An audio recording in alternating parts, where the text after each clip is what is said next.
Greetings, ladies and gentlemen, my name is Tolos and welcome to my YouTube channel. And today, nerds, we are going to be talking about Record of Ragnarok. Again. Not the anime, the manga this time. It's been a while since I talked about one of the fights in Record of Ragnarok. Watching anime got me so hyped that I went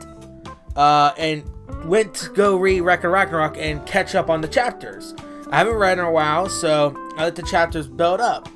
And yeah, we're going to be talking about a fight that honestly might be my new favorite fight. We're going to be talking about Qin Shi Huang versus Hades. This fight was emotional. This fight was epic. And this fight, honestly, is a masterpiece. And I'm going to praise the fuck out of it. And actually, a lot of people want me to talk about this fight. So thank you, you fucking sexy nerds. Because we're going to talk about it. Well, anyways, guys, let's talk about Qin Shi Huang, the first emperor of China, versus Hades, the god of the underworld.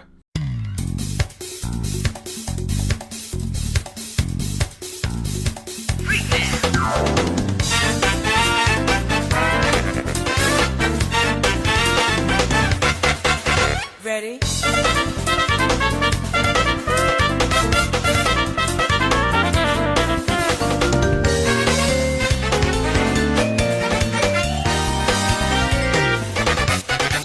Before we talk about Qin Shi Huang versus Hades, let me play, well, in my videos, the official theme song for Record of Ragnarok.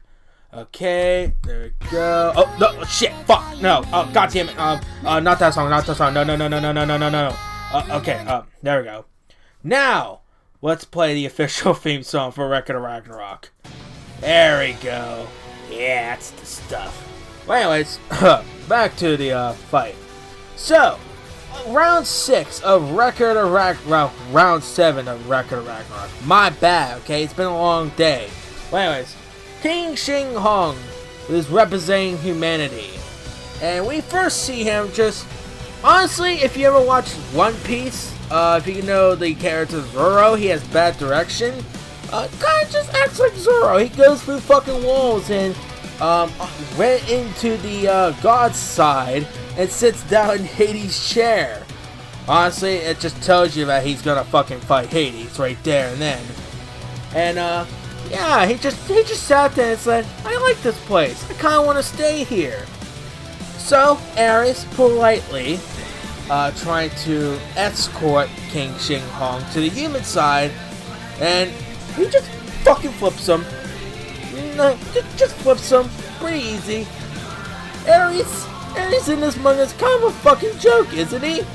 The god of war himself is a fucking joke character. Imagine that. So Qin Shi Huang just fucking flips him, and Hermes is like, yo, I kind of like you. So here, I'm gonna give you some tea. Like, what the fuck?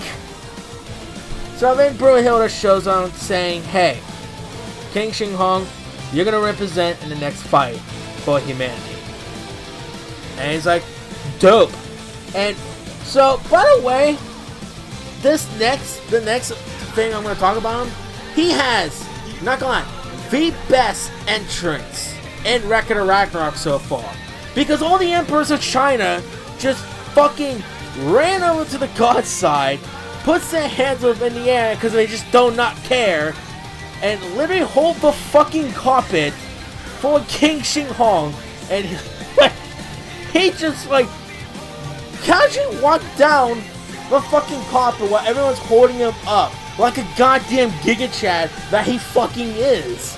Like, it was so insane. I'm like, what the fuck? That's like the most coolest entrance ever. Like, I swear to God, I think the author of the creators of Record of Ragnarok, I think they're wrestling fans, because I swear to God, every every human or god has like a fucking wrestling entrance. I think they're like huge fans of WWE, AEW, New Japan Pro Wrestling, whatever. They're just fans of wrestling because it just feels like everyone just has like a fucking wrestling entrance. It's so good. And Qin Shi Huang has like the most badass and crazy fucking entrance in all Record of Ragnarok. So yeah, he just actually walks down the god pit, and he was staying on the god side, like a Giga Chad. So then here comes Hades. Now the reason why Hades is fighting is because if you guys did not read Record of Ragnarok's last fight, yeah, Buddha just said fuck you to the gods and betrayed them and fought for humanity. This is why Buddha's a goddamn Giga Chad. And by the way, that fight was also incredible. Go watch my Buddha is an ultimate Giga Chad video. You might like it. Well, anyways, so that's why Hades is representing the gods. And also, he has a mission. That mission is revenge. He wants revenge on the humans that killed Poseidon, aka his brother. Now, Hades, he's cool. I really like him. I think Hades is honestly my favorite god if we're excluding Buddha because you represent humanity. So if we're excluding Buddha, yeah, Hades is actually my favorite god because, dude, he's fucking cool and he's also a goddamn Giga Chad. So Poseidon's butler showed up and like, yo, yeah, can you like, you know, grab Poseidon's spear and fuck up the humans? And Hades like, yeah, sure, but I'm gonna use Poseidon's trident and my trident, mix them together to make a Giga Chad spear. I'm like, oh, okay, so you can like combine weapons. That's cool, I guess. By the way, I love both Qin Shi Huang and Hades' battle outfit. Especially, I like Hades' mode. It's so simple, but yet badass. All he did is took his jacket off. I am a huge fan of like, I don't know, like a fucking shirt. And there's like a fucking like pants, but like a little cape behind the pants. I don't know what the fuck you call them, but I fucking love that kind of like battle outfit design. But basically, like Hades is wearing for his fight. Yeah, I fucking love that kind of outfit. It's like, I don't know why, I just fucking love it. Well, anyways, so Hades is a little bit different than Poseidon. Poseidon's all about speed, while Hades is all about, well, fucking power. So Hades is basically trying to kill Qin Shi Huang with only one strike. So he is trying to fucking kill Qin Shi Huang with all these rapid spear attacks. But Qin Shi Huang, he's pretty fucking quick on his feet. He's dodging, he's bobbing, he's weaving all attacks until he actually finally deflects Hades' attack and send it back at him, making him crashing towards the fucking wall. Yeah, Qin Shi Huang literally just reflected his attack and sent it back at him.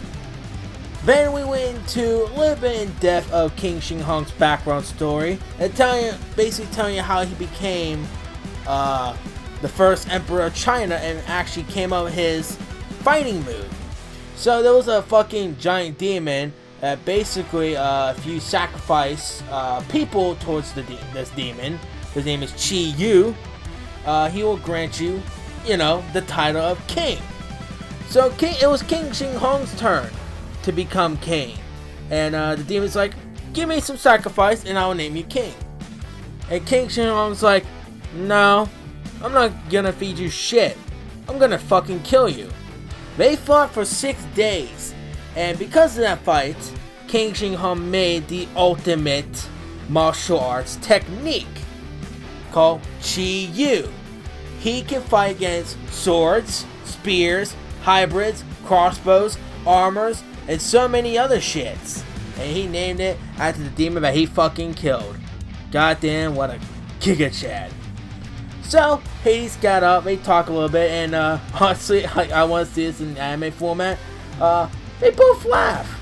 And Hades told Qin Shi Huang that he might reminded him of Poseidon. Yeah, the fucking asshole character. But by the way, we'll talk about Poseidon more often into this fight because they give Poseidon a little bit more characteristic, which I'm happy because I did somewhat like Poseidon's design. Actually, no, scratch, I did like Poseidon's design. He just had a shitty attitude because he's a fucking asshole. So, anyways, Hades did a giant swing attack upwards, kind of like Lu Bu's Sky Ear technique, and decided to crush Qin Shi Huang. So Qin Shi Huang blocked the attack. Now Hades decided, fuck that. I'm gonna use more of my goddamn Giga Chad muscles to fucking crush you like the bug that you are, and crush Qin Shi Huang while doing a fucking pole vault flip and fucking swinging the air so the dust can fly away, and you can see Qin Shi Huang's body crush into the ground. And if you read the manga for this panel, it looked pretty fucking badass. He literally did a pole vault fucking technique doing those Olympic shit. It was kind of cool.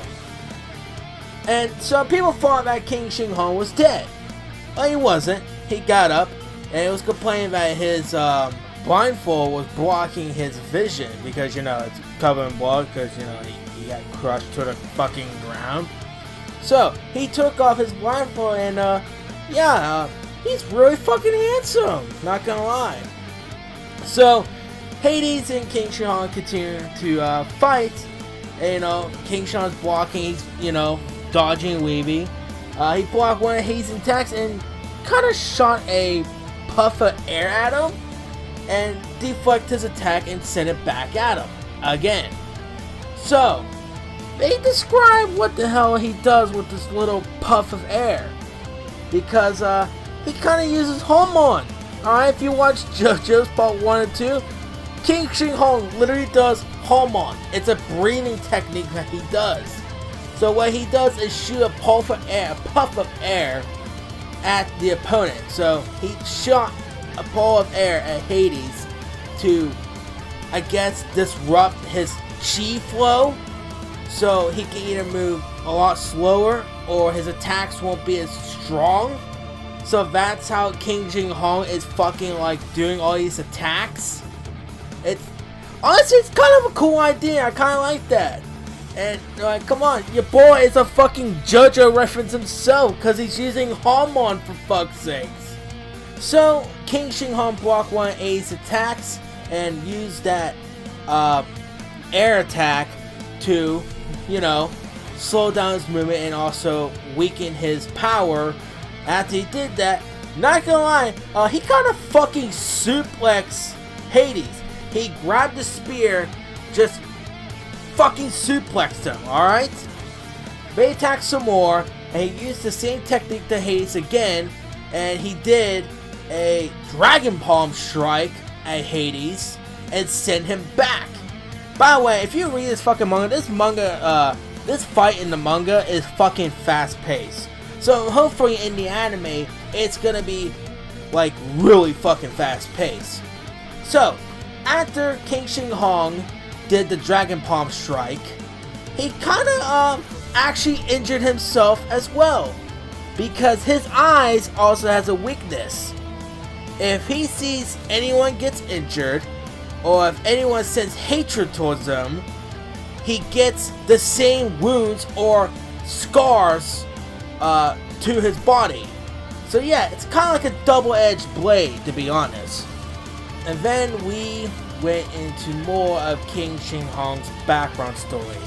And guys, his fucking background story is really depressing. He had a very sad life. And honestly, I kind of almost teared up reading his background story. And also didn't help with that I switched the music to match the mood, the mood of the fucking chapter I was reading. But yeah, Qin Shi Huang's background story is really fucking depressing. So the army of Qin versus the army of Zhao having a war, and the Qin army captured all the soldiers of the Zhao army and buried them alive. It's kind of fucked up.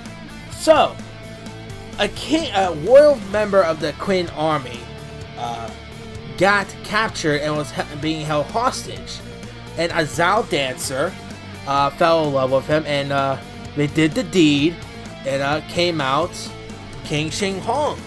He was born in the enemy territory. So after the Qin army defeated the Zhao army, they laid waste to the fucking capital city. Now Qin Shi Huang is, I believe he was 7 years old during this whole time. and he was being held hostage in the Zhao territory, and everyone hates him. They graffiti his fucking temple, his little palace, and the gods literally guarding his palace told him that if they let him go, they're gonna fucking kill him and bury his fucking corpse. That is fucking depressing and sad. So Qin Shi Huang went back to his palace, and he saw a woman standing there, well, sitting in his little pedestal, and her name was Cheng Yin. And by the way, honestly, I did say that Beryl Hill is like a fucking sexy girl. God damn, dude. Cheng Yin, the caretaker of Qin Shi Huang, honestly, that's the real mommy. She is mommy material. She is one of the she is the hottest girl in that manga. And honestly, I cannot wait to see her in the anime series. Because, bro, she's fucking hot. And honestly, what happens to her? She is definitely best girl / best mommy. Well, anyways, so these two, she is the caretaker of Qin Shi Huang, but it's also she has a sad background story as well. So one day they went to grocery shopping and saw that one of the people who was selling food tossed the meat to Qin Shi Huang on the ground, and that really pissed her off. That situation's been dealt with. They went back home, and she saw that a little scar on Qin Shi Huang's body. So she attacked him and revealed his body, and his whole body was covered in scars. And he told her that if I see anyone get injured, or anyone that sent hatred towards me, I get these wounds all over my body. That's kind of fucked up. So, to help him, she made a blindfold for him so he won't injure himself. Guys, best mommy, right? So, 2 years has went by, and they spend their life together very happily until, since since his father reached the throne, he is now a successor to the throne. So the Qin army came up to pick him up. So Qin Shi Huang and Chunyan were riding the carriage together, and she told him that this is gonna be the last moments because she cannot go to the Qin territory because she is actually a Zhao. So then members of the Zhao army was attacking the carriage, trying to kill the Qin Shi Huang. Because as you remember, the gods told him that if they ever release him, they're gonna fucking kill him. So, they're gonna fucking kill him. But mommy is best mommy. She's there to defend the prince. And she killed pretty much all of them. One guard stabbed her through the gut and did like a fucking horizontal slash. So, he thought she died right there. So, one of the soldiers was gonna kill Qin Shi Huang until Mame Chen Yun came behind him and snapped his neck like a goddamn Giga Chad as she is.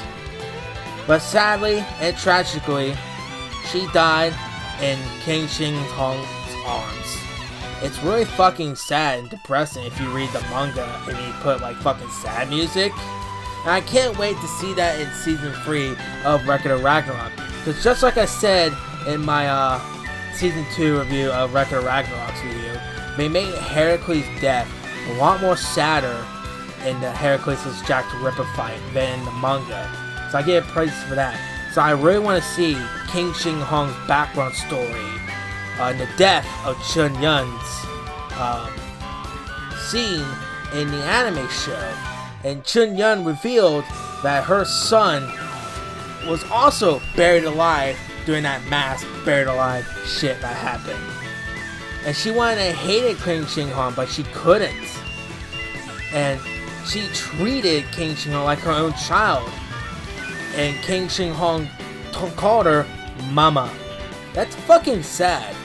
So, after the whole background story, and by the way, as much as I love Jack the Ripper's background story, Qin Shi Huang definitely had the best background story in all Record of Ragnarok. So, back to the fight. So, knowing that Hades knows that he needs to do everything in his power to stop that ball of air to hit him. So, he started swinging the air. He started fucking spinning his spear in the air, which honestly makes sense because he doesn't want to get hit by that fucking ball of air. So, Qin Shi Huang has to come up with strategy. Like I said a couple minutes ago, that this fucking fight is extremely fast paced if you read the manga. So, he's trying so hard to not get hit by that ball of air. Now, Hades and Qin Shi Huang continue fighting, and Qin Shi Huang shot another ball of air, and Hades swiped it away, but kind of left himself open. So, Qin Shi Huang kicks Hades, but Hades blocks the attack, and Qin Shi Huang's kicked Hades so bad that he sent him back to the wall. And apparently, that kick was so fucking strong, it actually legitimately left a huge chunk out of his arm. You're like, what? Bruh, he kicked him so hard that a piece of his arm fucking fell off. Like, bruh, how strong is Qin Shi Huang really? After receiving such a deadly fucking kick by Qin Shi Huang, Hades decided to stab himself with his own spear to cover his whole body and his spear in his own blood, while singing the same tune as Poseidon's little tune. And he also literally grabbed his own blood and literally smeared his fucking hair like Poseidon did. Like, really? But the reason why he stabbed himself with his own spear is so his spear is covered in his own blood and making his spear a living being. During this moment, it's basically his trump card, because if he doesn't end this soon, he's gonna die. So Hades charged at Qin Shi Huang and did his thrust technique at him. And Qin Shi Huang was trying to deflect it, but now since his spear is covered in Hades' blood, is now a living being, it's a lot stronger now. And so strong, it left a huge chunk off of Qin Shi Huang's shoulder. So then we went into more detail of Hades' background story, which I'm not gonna talk too much about, like Qin Shi Huang's. Basically, a war happened, the gods of Olympus fought the fucking giants, while Hades fought all the titans in Tartarus. And Hades wiped all the titans by himself. Like, that's really cool. And he was so exhausted that he collapsed right in front of Poseidon, and Poseidon helped him up. And actually, for the first time ever, you see Poseidon smile at Hades. The whole reason why Hades is fighting is to get revenge for Poseidon and fight for his brothers. Hades, he's just the nicest god compared to Zeus, who's a fucking warmonger, compared to Adamus, who's just a dick, and compared to Poseidon, who's a fucking asshole. Hades is just the most chill dude. He is respected among the gods and also feared by him because he's super fucking strong. So, the battle continues, and Qin Shi Huang and his Valkyrie partner, by the way, those two are my favorite pairing so far. They just match so well together. I just love them. Anyways, so Qin Shi Huang and his Valkyrie partner form into a sword. So Qin Shi Huang decided to go to offense because the best defense is the best offense. Well, actually switch around. The best offense is the best defense. My bad, guys. I fucked it up. Well, anyways, so Hades charged at Qin Shi Huang, and Qin Shi Huang is trying to attack Hades with the sword, but miss. Cut one of Qin Shi Huang's arm off. But King Shi Huang is not giving up because he wants to win. He wants to win for humanity. And he said, a king never doubts. A king never yields. A king never relies. A king never surrender. God damn, what a fucking cool ass line. So, two kings about to use the last moves. Hades charge, and King Shi Huang is trying to repel his attack one last time. So Hades thrusts his spear to King Shi Huang, and King Shi Huang thrusts his sword to touch the tip of Hades' spear, just the tip. And what happens? King Shi Huang shot a ball of air towards his spear. Now you're probably thinking, why would he do that? You guys remember, Hades covered his blood, covers his spear with his blood. Thus, his spear became a living being. So with that, his spear has its own chi flow. Well, technically Hades' chi flow. So that ball of air destroys Hades' blood. And with that, King Shi Huang destroys Hades' spear and stabbing Hades and cutting him in half. And ladies and gentlemen, Hades was defeated by King Shi Huang. And for the first time in Record of Ragnarok, humanity has a lead over the gods. But in the end, King Shi Huang did not celebrate his victory. Instead, King Shi Huang thanked Hades and actually called him his friend. These two may became enemies at the beginning of the fight, but in the end of the fight, these two became very close friends. Two kings became great friends. And ladies and gentlemen, that's the end of King Shi Huang versus Hades. And by God, this fight was incredible. This fight has so much emotion behind it. This fight was epic, and I cannot wait for Season 3 to see King Shi Huang versus Hades. And to tell you the truth, King Shi Huang is honestly a more Giga Chad than Buddha. Don't get me wrong, I still love Buddha, he's still a Giga Chad, but at the end of this fight, King Shi Huang has become the true ultimate Giga Chad. Well anyways guys, that's it for this video. I really do appreciate you guys actually watching my super ass content. It does make my day. Make sure you hit that like button, make sure you hit that subscribe button to watch all the beautiful content vibe. And also, do not forget to hit that notification bell. Every time I make a new video, you get a notification on your phone, your tablet, your computer, your water bottle, your Xbox controller saying, hey, Tolos made a new video. Anyways guys, I'll be making more Record of Ragnarok content in the future. Let me know in the comment section below. Do you like this fight, or you do not like this fight? Which side were you cheering for? Anyways guys, that's it for me, and I'll see you nerds later.